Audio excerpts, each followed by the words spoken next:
এখন তোমাদের পড়তে হবে যে ওজোন স্তর তোমার কী রূপে সৃষ্টি হয় বা সৃষ্টির পরেও এটা কী করে নষ্ট হয়ে যাচ্ছে, তাই তো? ওজোনোস্ফিয়ারটা কীভাবে তৈরি হয়। তা ওজোনোস্ফিয়ারটা বা ওজোন গ্যাসটা তৈরি হয় অক্সিজেন থেকেই। তা অক্সিজেন থেকে কী করে তৈরি হয় না, যে অক্সিজেন অণু আছে সেই অক্সিজেন অণু ইউভি রশ্মির প্রভাবে ভেঙে যায়। অক্সিজেন অণু ইউভি রশ্মি মানে আল্ট্রাভায়োলেট রশ্মি, বড় করে আমি লিখে দিচ্ছি। O2 ইউভি রে অতিবেগুনি রশ্মির প্রভাবে ভেঙে যায় দুটো অক্সিজেন পরমাণুতে, অর্থাৎ O2 থেকে তৈরি হয় কি O+O। এইবার আবার এই যে অতিবেগুনি রশ্মির প্রভাবে এটা ভেঙে যায় তার ওয়েভলেন্থের রেঞ্জ হচ্ছে তোমার 240 ন্যানোমিটারের কম। এর ওয়েভলেন্থ হবে তোমার less than 240 nm, less than equal. এইবার একটা অক্সিজেন অণু একটা অক্সিজেন পরমাণুর সঙ্গে যুক্ত হয়, অর্থাৎ O2+O যুক্ত হয়, পুনরায় ইউভি রে সাহায্য করে যুক্ত হতে। এর ওয়েভলেন্থের রেঞ্জ হচ্ছে 300 ন্যানোমিটার, এনএম মানে ন্যানোমিটার। তৈরি হয় তোমার O3, এটা অক্সিজেন এই ওজোন গ্যাসের স্তর তৈরি হয়ে গেল। তাহলে কি করে তৈরি হয়? প্রথমে 240 ন্যানোমিটারের কম ওয়েভলেন্থের যে আল্ট্রাভায়োলেট রশ্মি তার প্রভাবে অক্সিজেন অণুটা ভেঙে যায়, দুটো অক্সিজেন পরমাণু তৈরি করে। এইবার একটা অক্সিজেন অণু আর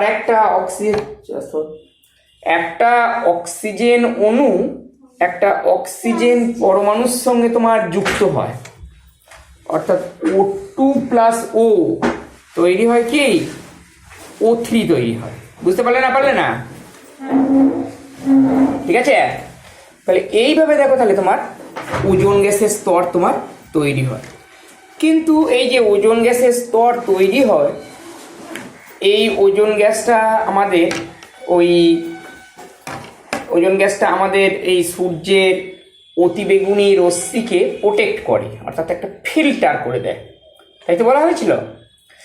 তা এই ওজোন গ্যাসের স্তর মানুষের বিভিন্ন ক্রিয়াকলাপের জন্য ভেঙে যাচ্ছে, এবং ব্রিটিশ বিজ্ঞানী জো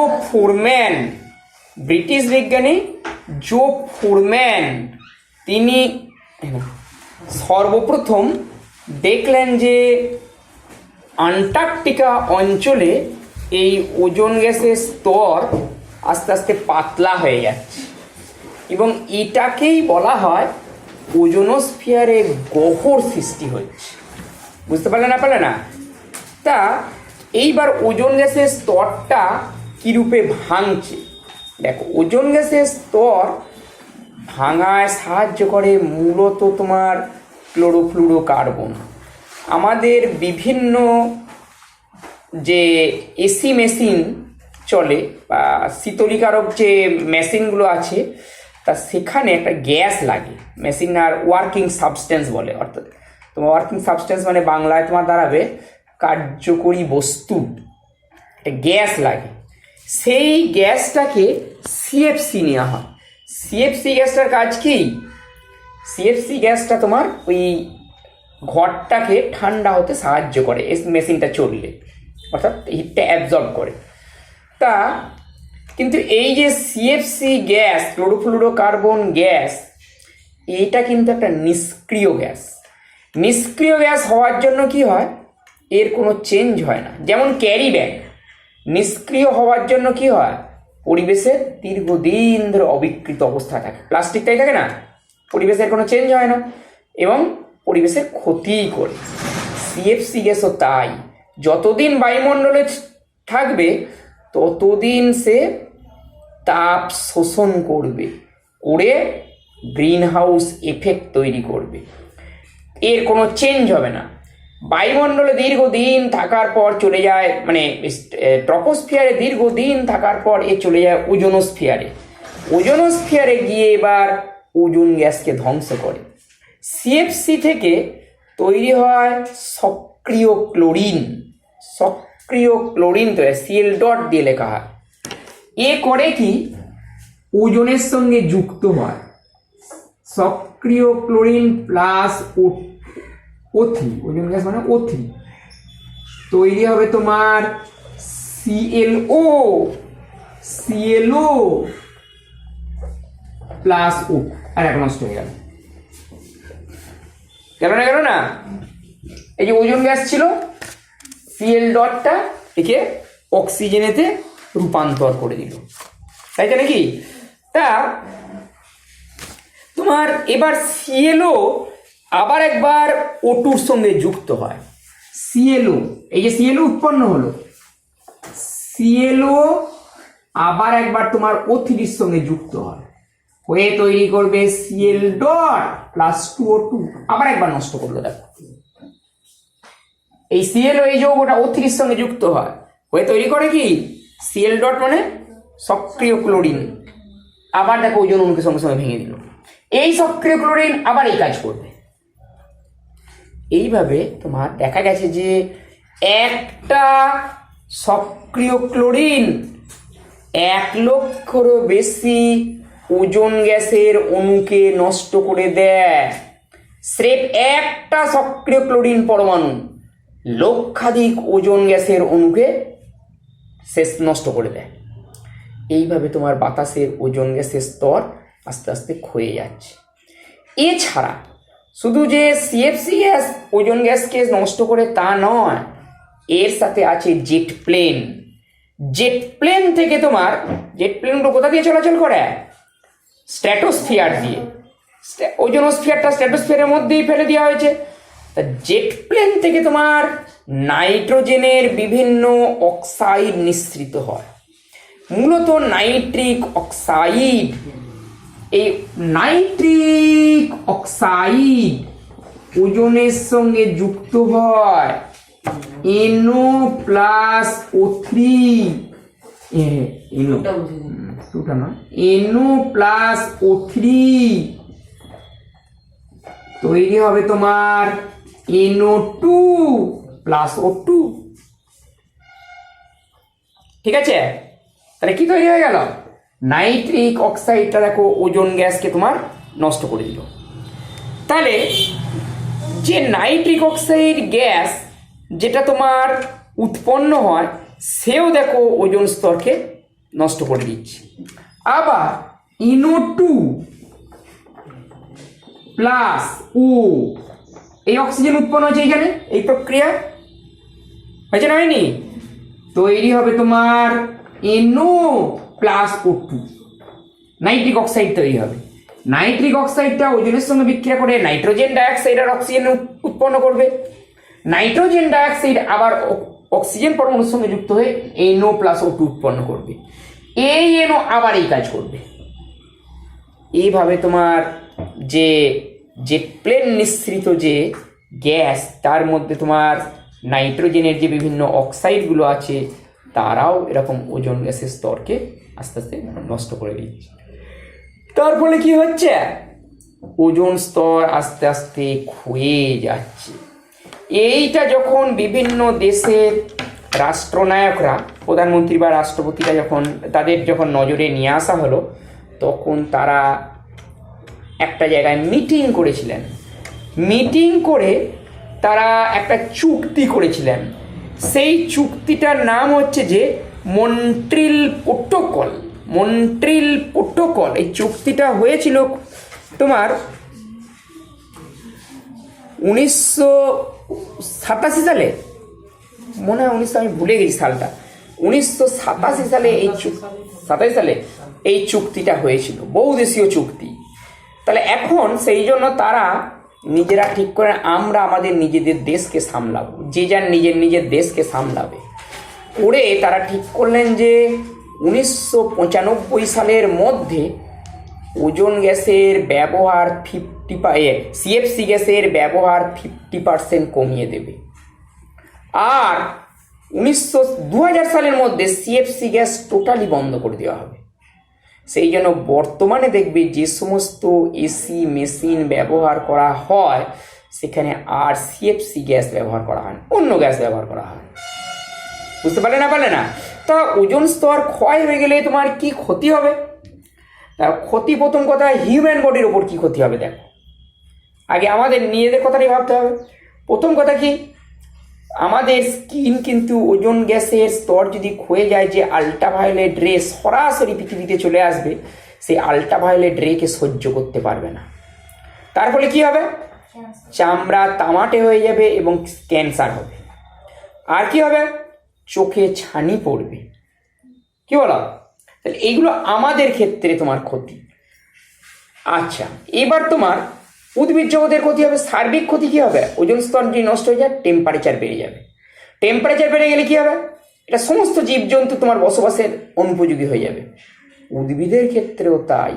টেম্পারেচার বেড়ে গেলে সে যে তাপমাত্রায় বাড়ে সেই পরিবেশটা তাকে দেওয়া যাচ্ছে না। তার ফলে কি হয়? উদ্ভিদের বৃদ্ধি ব্যাহত হবে, প্রোডাকশান কমে যাবে, শস্য বা ফলের উৎপাদন কমে যাবে। জলজ প্রাণীদের কি হবে? জলজ প্রাণীরও একই, টেম্পারেচার বাড়লে তারাও জলের মধ্যে বসবাসের উপযোগী তোমার পরিবেশ পাবে না। আর কি? তাদের ডিম পাড়ার ক্ষমতা কমে যাবে। সর্বোপরি তোমার মেরু অঞ্চলের বরফ গললে তোমার জলস্তর বাড়বে, সমুদ্র তীরবর্তী অঞ্চলগুলো আস্তে আস্তে জলের নিচে চলে যাবে। ঠিক আছে? তা আরেকটা আমাদের ক্ষতিকারক দিক হলো, সেটা হচ্ছে যে green house effect. Green house জিনিসটা কি? গ্রিন হাউস কি জিনিস? গ্রিন হাউস এই কথাটা প্রথম তোমার শীতের দেশ থেকে এসেছে। শীতের দেশে কি দরকার না, ওখানে দরকার তাপকে ধরে রাখা। সূর্য থেকে যে তাপ আসে সেই তাপ যাতে সহজে না চলে যায়। তা সূর্য থেকে যে তাপ আসে, ধরো সৃষ্টির প্রথম লগ্নেই যদি ধরো যে তাপ আসে, সে তাপটা কি বিকেলবেলা কি হয়, সূর্যাস্তের সন্ধ্যের পর থেকে দেখো বিকিরণ হতে থাকে। এবং বিকিরণ যদি হতে থাকে, দেখা যাবে যে রাত 12টার পর টেম্পারেচার চলে যাবে -30°C। -30°C টেম্পারেচার যদি চলে যায়, তাহলে কি হবে? এই জীবজগৎ আর বেঁচে থাকতে পারবে না। সেই জন্য সৃষ্টিকর্তা জীব সৃষ্টির পূর্বেই এই বিষয়টার দিকে একটু নজর দিয়েছিলেন। কি করে? যাতে করে তোমার পৃথিবীতে জীব বসবাসের উপযোগী পরিবেশ থাকে। সূর্যকে যদি সরিয়ে দেওয়া যায়, তাহলে কি হবে? জীবের অস্তিত্ব ভাবাই যায় না। আর সূর্য যদি থাকে তোমার দিনের বেলাতেও, তোমার খুব গরম, দিনের বেলাতে দিনের বেলা বসবাসের উপযোগী পরিবেশ থাকবে, কিন্তু রাতের বেলায় কি হয়? তোমার অতিরিক্ত ঠান্ডা হয়ে যাবে। সেই জন্য এই সূর্য থেকে আসা তাপ যাতে পুরোপুরি তোমার বায়ুতে বিকিরিত হয়ে না যায়, সেই জন্য ইয়ারে কিছু কিছু গ্যাস তোমার তিনি তৈরি করে দিলেন। কি কি গ্যাস? যারা তাপ ধরে রাখতে পারে। বায়ুতে যে সমস্ত গ্যাসীয় পদার্থগুলো আছে তাদের মধ্যে তাপ ধরে রাখতে পারার ক্ষমতা আছে কার্বন ডাইঅক্সাইডের। এছাড়া জলীয় বাষ্প অল্প অল্প ধরে রাখতে পারে। তাছাড়া তাপ ধরে রাখার জন্য তিনি মিথেন গ্যাস সৃষ্টি করে দিলেন। মিথেন গ্যাস কি করে সৃষ্টি হয়? আর যে কোনো জিনিস পচলে হয়, বিস্তীর্ণ জলাভূমি থেকে তোমার পচে তোমার মিথেন গ্যাস এয়ারে তৈরি হয়। ওই মিথেন গ্যাস তোমার সূর্যের তাপকে পরিবেশে ধরে রাখে, অর্থাৎ পুরোপুরি বায়ুমণ্ডলে বিকিরিত হতে দেয় না। তার ফলে কি হয়? পরিবেশে জীব বসবাসের উপযোগী পরিবেশ বজায় থাকে। ঠিক আছে, তা সেই জন্য এই গ্যাসগুলো তোমার পরিবেশে প্রয়োজন ছিল। শীতের দেশে এই ব্যবস্থাটাই করা হয়েছিল, একটা কাঁচের ঘর নেওয়া হয়েছিল, সেইখানেতে তোমার কিছু গাছপালা রাখা হয়েছিল। গাছপালা রাখলে কি হবে না, কাঁচের ঘরে তোমার সূর্য থেকে দিনের বেলা যে সৌরশক্তি আসছে, কাঁচ ভেদ করে সহজেই তোমার পৌঁছে যাবে ভেতরে। এখন দেখা গেছে যে কাঁচের মধ্য দিয়ে আলোকরশ্মি সহজেই ভেতরে চলে যায়। এখন একটা নির্দিষ্ট তরঙ্গ দৈর্ঘ্যের রশ্মিকে তার মধ্য দিয়ে যেতে দেয়, কম তরঙ্গ দৈর্ঘ্যের রশ্মিকে কাঁচ তার মধ্য দিয়ে যেতে দেয়, কিন্তু বেশি তরঙ্গ দৈর্ঘ্যের রশ্মিকে যেতে দেয় না। সূর্য থেকে যখন তোমার রশ্মি আসছে তার তরঙ্গ দৈর্ঘ্য কম থাকে, এনার্জি বেশি থাকে, তারপর গাছের ওপর পড়ে বা বিভিন্ন বস্তুর ওপর পড়ে, দিয়ে ওই তাপের কিছুটা অংশ শোষণ হয়, বাকিটা তোমার বিকিরিত হয়। যখনই বিকিরণ হয়ে যাবে তার এনার্জি বাড়বে না কমবে? প্রথমে যা এনার্জি তার থেকে কমে যাবে। কমে গেলে কি হয় মনে রাখবে, কমে গেলে তোমার ওয়েভ লেন্থ বেড়ে যায়, তরঙ্গ দৈর্ঘ্য বেড়ে যায়। কাঁচ করে কি, কম তরঙ্গ দৈর্ঘ্যের রশ্মিকে তার মধ্য দিয়ে যেতে দেয়, কিন্তু বেশি তরঙ্গ দৈর্ঘ্যের রশ্মিকে যেতে দেয় না। বুঝতে পারলে না? তার ফলে কি হয়, যে রশ্মিটা কাঁচ ভেদ করে একবার ভেতরে প্রবেশ করলো, তারপর যখন অবশিষ্ট অংশটা বিকিরিত হতে যাচ্ছে, কাঁচ আবার সেটাকে বিকিরিত হতে দেয় না, অর্থাৎ কাঁচের ওই বদ্ধ ঘরের মধ্যেই থেকে যায়। তার জন্য কি হয়, টেম্পারেচার বেশি থাকে। তার জন্য কি হয়, তাদের তোমার স্বচ্ছন্দ অনেক বোধ করে, শীতের দেশে গরম থাকে। এইটাকেই বলা হয় গ্রিন হাউস। কিন্তু বর্তমান দিনে মানুষের বিভিন্ন ক্রিয়াকলাপের ফলে যে সমস্ত গ্যাসগুলো তাপ ধরে রাখতে পারে, সেই সমস্ত গ্যাসগুলোর পরিমাণ পরিবেশেতে বেড়ে যাচ্ছে, বায়ুমণ্ডলে বেড়ে যাচ্ছে। তার ফলে কি হচ্ছে, ওই গ্যাসগুলো বেড়ে যাওয়ার জন্য তারা বায়ুমণ্ডলে তাপ ধরে রেখে দিচ্ছে। তারপরে বায়ুমণ্ডল আরও উত্তপ্ত হয়ে থাকছে, অর্থাৎ তাপমাত্রা বেড়ে যাচ্ছে। সৃষ্টিকর্তা যেটুকু দিয়েছিলেন সেটা আমাদের পক্ষে ঠিক, কিন্তু আমরা আমাদের নিজেদের বিভিন্ন ক্রিয়াকলাপের জন্য বাতাসে কার্বন ডাইঅক্সাইড, মিথেন এসব গ্যাস বাড়িয়েই চলেছি। তার জন্য দিনকে দিন পরিবেশ উত্তপ্ত হয়ে যাচ্ছে, অর্থাৎ গ্রিন হাউসের মতোই অবস্থা সৃষ্টি করছে এই সমস্ত গ্যাসগুলো। এই জন্য এটাকে বলা হয় green house effect. Green house effect বলা হয়। বুঝতে পারলে না? তাহলে এই গ্রিন হাউস এফেক্টে মনে রাখবে, তাপ শোষণ করার সব থেকে ক্ষমতা বেশি হচ্ছে ক্লোরোফ্লুরোকার্বন, সিএফসি।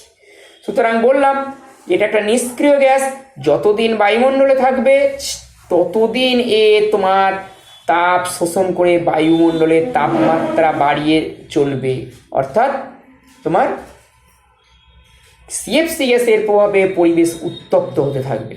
তারপর যখন তোমার ওজোনোস্ফিয়ারে যায়, তখন আবার ওজোন গ্যাসকে নষ্ট করে দেয়। আচ্ছা, আর কি তোমার তাপ ধরে রাখতে পারে? Methane gas. তোমার সিএফসি গ্যাস খুব সময় আমি ভুলে গেছি যে একটা, যতদূর সম্ভব মনে পড়ছে, একটা কার্বন ডাইঅক্সাইড যতটা পরিমাণ তাপ ধরে রাখতে পারে তার 1200 গুণ তাপ ধরে রাখে বেশি। এত ক্ষতিকারক গ্যাস। মিথেনও কার্বন ডাইঅক্সাইড থেকে অনেক বেশি তাপ ধরে রাখতে পারে। মিথেন গ্যাস তৈরি করা হয় বিভিন্ন জিনিস পৌঁছলে, আমাদের পরিবেশের আমাদের জনসংখ্যা বৃদ্ধির ফলে বিভিন্ন যে আমরা জিনিস ব্যবহার করি, সেই জিনিস যেগুলো পরিবেশে পড়ে থাকে সেগুলো পচন শুরু হয়। যেমন ভেবে দেখো, প্রত্যেকের বাড়িতেই খাবার নষ্ট হয়, বিয়ে বাড়িতে অনেক নষ্ট হয়, নষ্ট হলে সেগুলো ডাস্টবিনে চলে যায়, ডাস্টবিনে যাওয়ার ফলে কি হয়, সেগুলো পচলেই তোমার মিথেন গ্যাস হয় না? সুতরাং মিথেন গ্যাস থাকার জন্য তোমার বায়ুমণ্ডলের তাপমাত্রা আস্তে আস্তে বেড়ে যাচ্ছে। সব থেকে বেশি তোমার গ্রিন হাউসে যে সব থেকে বেশি কার্যকরী ভূমিকা নিচ্ছে কার্বন ডাইঅক্সাইড। আমাদের বিভিন্ন ক্রিয়াকলাপের পরে দেখো কার্বন ডাইঅক্সাইডও বাতাসে প্রচুর বাড়ছে। কার্বন ডাইঅক্সাইডও তাপ ধরে রাখতে পারে, কিন্তু মিথেনের মতো অতটা নয়, আর সিএফসির মতো তো নয় বটেই, কিন্তু তা বললে কি হবে, কার্বন ডাইঅক্সাইডের পরিমাণ বাতাসে সব থেকে বেশি, সেই জন্য গ্রিন হাউস প্রভাব সৃষ্টিতে কার্বন ডাইঅক্সাইডের ভূমিকাই সব থেকে বেশি। বুঝতে পারলে না? সুতরাং তাহলে এই গ্রিন হাউস এফেক্টের জন্যই পরিবেশের উষ্ণতা বেড়ে চলেছে। এটা কি বলা হয়, বিশ্ব উষ্ণায়ন বা গ্লোবাল ওয়ার্মিং। তাহলে বিশ্ব উষ্ণায়ন বা গ্লোবাল ওয়ার্মিং বা গ্রিন হাউস এফেক্টের ফলে ক্ষতিটা কি? প্রথম কথা, তাপমাত্রা বৃদ্ধি। তাপমাত্রা বাড়লে কি হবে, জীব বসবাসের উপযোগী পরিবেশ নষ্ট হয়ে যাবে। আর কি হবে, মেরু অঞ্চলে বরফ গলবে, যার ফলে সমুদ্রের জলতল বেড়ে যাবে। সমুদ্রের জলতল বেড়ে গেলে তোমার তীরবর্তী অঞ্চল, সমুদ্র তীরবর্তী অঞ্চলগুলো জলের নিচে চলে যাবে, তাই না? সুতরাং গ্রিন হাউস এফেক্টটাকে কমাতে হবে। কমাতে গেলে কি করতে হবে, লিখে দেয় যে ছেলেরা দেখি পরীক্ষায়, কার্বন ডাইঅক্সাইড বা বিভিন্ন কলকারখানা বন্ধ করে দিতে হবে, বা যানবাহন থেকে যে কার্বন ডাইঅক্সাইড নির্গত সেই যানবাহন বন্ধ করে দিতে হবে। এটা কোনো সমাধান নয়। তুই বর্তমান দিনে বলতে পারবে না যে কাল থেকে সমস্ত গাড়ি বন্ধ, কি না বাতাসে কার্বন ডাইঅক্সাইড বেড়ে যাচ্ছে বলে, তাহলে সভ্যতা থমকে দাঁড়িয়ে যাবে। তাহলে উপায় একটাই, যে কার্বন ডাইঅক্সাইড যে শোষণ করে তার পরিমাণকে বাড়ায়। একমাত্র তোমার গাছ, উদ্ভিদই তোমার কার্বন ডাইঅক্সাইড শোষণ করতে পারে, কেন উদ্ভিদের পরিমাণ বাড়িয়ে দিতে হবে। আর কি, পরিবেশকে পরিষ্কার পরিচ্ছন্ন রাখতে হবে যাতে করে মিথেন গ্যাস সৃষ্টি না হয়। ওই জন্য দেখবে মিউনিসিপ্যালিটি থেকে সে ব্যবস্থা দেখো করে, বা গ্রামে গ্রামেও করছে যে পরিবেশকে নির্মল রাখো। আর কি করতে হবে, বৃক্ষচ্ছেদন বন্ধ করতে হবে। গাছপালা যেমন রোপণ করতে হবে, গাছপালা যাতে ধ্বংস না হয় সেটাও দেখতে হবে। এই যদি করা যায় তাহলে তোমার গ্রিন হাউসের প্রভাব অনেকটা কমবে, তার ফলে আমাদের গরমও কমবে। ঠিক আছে? হ্যাঁ।